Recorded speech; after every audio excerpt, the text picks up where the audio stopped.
বিসমিল্লাহির রহমানির রহিম। ত্রয়োদশ জাতীয় সংসদের সাধারণ নির্বাচনে নির্বাচিত মাননীয় সদস্যবৃন্দ, আসসালামু আলাইকুম।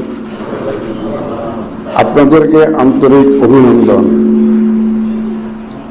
এখন আপনাদেরকে শপথ বাক্য পাঠ করানো হবে। আপনাদেরকে অনুগ্রহ করে দাঁড়িয়ে শপথ পাঠ করার জন্য অনুরোধ করছি। উল্লেখ্য যে আমি শব্দটি উচ্চারণের পর মাননীয় সংসদ সদস্যগণ ডট চিহ্নিত স্থানে নিজের নাম পাঠ করবেন।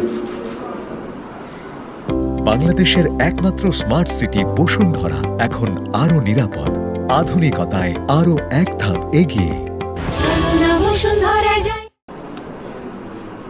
আমি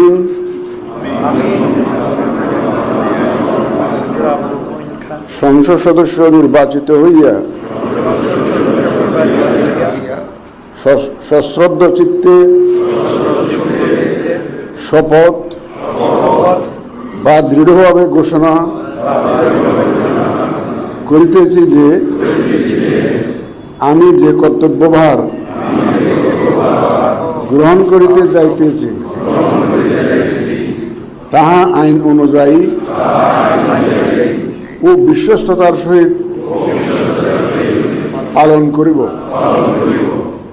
আমি বাংলাদেশের প্রতি অকৃত্রিম বিশ্বাস ও আনুগত্য পোষণ করিব এবং সংসদ সদস্যরূপে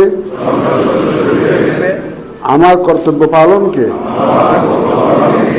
ব্যক্তিগত স্বার্থের দ্বারা প্রভাবিত হইতে দিব না। ধন্যবাদ আপনাদের সবাই।